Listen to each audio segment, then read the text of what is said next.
پہلا سوال میرا ان حضرات سے اس پہ کلپ بنا کے چلا دینا, آج میں تھکا ہوا ہوں, ذرا صحیح باتیں کر رہا ہوں. تھکا ہوا ہوتا ہوں نا تو بعض دفعہ صحیح باتیں بھی ہو جاتی. پہلی بات جو یہ کہا کرے نا اہل حدیث حضرت عمر کا یہ سیاسی فیصلہ تھا, سے بولو یہ بتاؤ یہ سیاست ہے یا تحریف ہے دین میں؟ قرآن بار بار کہہ رہا ہے لیما تحرم ما احل اللہ لکا, جس چیز کو اللہ نے حلال کیا اس کو کیوں حرام کر رہے ہو؟ یہ شہد کے بارے میں ہے کہ نبی نے قسم کھا کے شہد حرام کر دیا تھا, حالانکہ وہ ہمیشہ کے لیے حرام نہیں ہوا تھا. اور یہاں بیوی جو جس کی حیثیت شہد سے زیادہ ہے وہ ہمیشہ کے لیے حرام ہو رہی ہے حضرت عمر کے فتوے پہ. اور کمال کی بات ہے وہ صحابہ جو حضرت عمر کے ایک جوڑے پہ اعتراض کر رہے ہیں کہ یہ جوڑا آپ کے پاس اتنا لمبا کہاں سے آ گیا, مال غنیمت میں تو اتنی بڑی قمیض کسی کو ملی نہیں ہے, وہ صحابہ اپنی بیویوں کو حرام کر دیا انہوں نے حضرت عمر کے کہنے پہ. حضرت عمر نے حضرت حذیفہ سے کہا کہ یہودی عورت سے نکاح مت کریں, صحابی رسول تھے, انہوں نے فرمایا کہ اگر حرام ہے تو نہیں کروں گا, اور اگر اللہ نے حلال کیا ہے تو پھر کروں گا میں, اور کیا انہوں نے نکاح. سمجھ میں آ رہی ہے بات؟ حضرت عمر نے فرمایا میں حرام نہیں کر رہا, اس سے نکاح میں نقصان ہے, کوئی فاسق فاجر نہ ہو. تو لوگ فاسق عورتوں سے نکاح شروع کریے, ایسے مشورہ دیا جاتا ہے. تو مشورے کی حد تک تو بہت کچھ ٹھیک ہے بھائی, قانون سازی میں حلال و حرام نہیں کیا جاتا. شیعہ لوگ یہی تو کہتے ہیں حضرت عمر نے قانون بنایا 3 طلاق کو 3 کرنے کا, لہذا وہ 3 کو 1 بھی نہیں مانتے. شیعوں والے کام کرو تو بھی ٹھیک ہے بھائی, انہوں نے تو اپنا ہی فلسفہ بنایا ہے طلاق کا, گواہ بھی ہونا ضروری ہے, حالانکہ کہیں بھی نہیں ہے قرآن میں کہ طلاق پہ گواہ ہونا ضروری ہے. تو یہ دور علم کا نہیں ہے, یہ جہالت کا دور ہے, اور اس جہالت پہ لیبل کس کا لگایا جاتا ہے؟ قرآن اور سنت.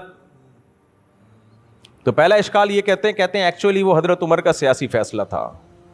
تو آپ نے کیا جواب دینا ہے؟ سیاست میں بیویاں حلال, کسی کی بیوی اس پہ حرام, میرے بھائی بولو نا, نہیں ہوتی. نمبر 2 کہتے ہیں صحابہ نے ڈر سے, بس ان کا خوف تھا اور سیاست تھی, صحابہ نے سارے صحابہ نے, کوئی ایک صحابی سے ضعیف حدیث بھی نہیں ملتی جنہوں نے رخصتی کے بعد اکٹھی 3 طلاق کو 1 کہا ہو, ضعیف بھی نہیں ملتی, صحیح تو دور کی بات ہے. تو وہ کہتے ہیں وہ صحابہ مان گئے بس مجبوری میں. صحابہ مجبوری میں اتنا بڑا فیصلہ نہیں مانتے, وہ تو اشکال کرتے تھے. حضرت عمر کا پہلا خطبہ ہی یہ تھا کہ جب تک سیدھا چلوں ماننا, جہاں قرآن و سنت سے ہٹوں سیدھا کر دینا مجھے. ایک صاحب ایک نے کھڑے ہو کر کہا نا کہ آپ کو سیدھا کر دیں گے, حضرت عمر نے دعائیں دی اس کو. حضرت عمر نے قانون بنایا کہ 400 درہم سے زیادہ مہر نہیں ہوگا. یہ بالکل سیاسی فیصلہ تھا اس میں, کیونکہ قرآن نے مہر کی کوئی مقدار متعین نہیں کی ہے. اگر گورنمنٹ یہ سمجھتی ہے کہ اتنا زیادہ مہر لڑکی والے رکھ رہے ہیں کہ لڑکیوں کی عمریں نکل رہی ہیں, اس پہ غور کیا جا سکتا ہے کہ کچھ متعین مقدار کر دی جائے. یہ سیاسی فیصلہ تھا. لیکن ایک عورت نے کہا کہ قرآن کہتا ہے ان آتیتم احداہن قنطارا فلا تاخذوا منہ شیئا, سونے کا پہاڑ بھی مہر میں دیا ہو واپس مت لو. تو اللہ تو سونے کے پہاڑ کا تذکرہ کر رہے ہیں, آپ کیسے مہر کی مقدار متعین کر رہے ہیں؟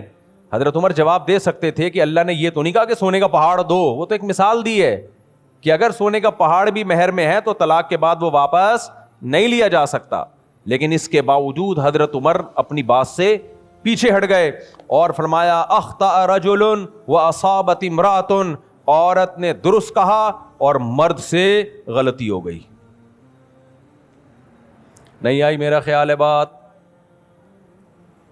حضرت عمر کے بارے میں بخاری میں ہے کان وقافا عند کتاب اللہ, قرآن کی جیسے ہی آیت سامنے آتی رک جاتے تھے, بس ریورس پیچھے ہو جاتے تھے اللہ کی آیت سن کے.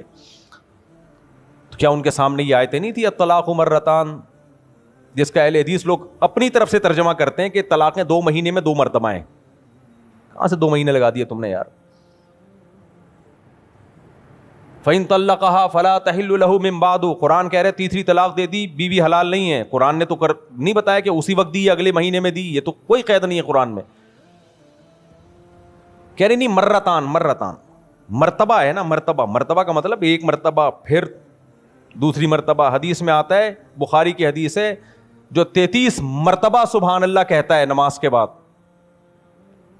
تو کیا مطلب 33 مہینوں میں 33 مرتبہ سبحان اللہ کہے گا وہ؟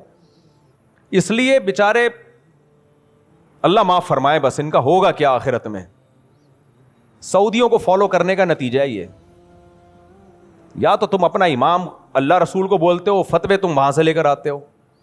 سعودی عرب میں بھی ہر طرح کے علماء ہیں, میجورٹی ان کی ٹھیک ہے, فقہ حنبلی کو فالو کرتی ہے, لیکن آج کل سکہ چل ان کا رہا ہے جو جمہور امت سے ہٹے ہوئے ہیں. یہ تو گورنمنٹ کا کام ہوتا ہے نا, کس کو آگے لے آئے کس کو پیچھے لے آئے. تو اس لیے زبانوں پہ کنٹرول کیا کرو بھائی. وہ میں اس ٹاپک کو جلدی مکمل کر کے پھر آگے چلوں. کچھ کام غصے میں ہو جاتے ہیں, نارمل روٹین میں نہیں ہوتے. وہ میں نے کچھ بیان تھکاوٹ کے لیے رکھے ہوئے ہوتے ہیں, تھکاوٹ ہوئی تو یہ والا بیان کروں گا میں. تو پہلی بات, سیاسی فیصلہ ہو سکتا ہے یہ ہے؟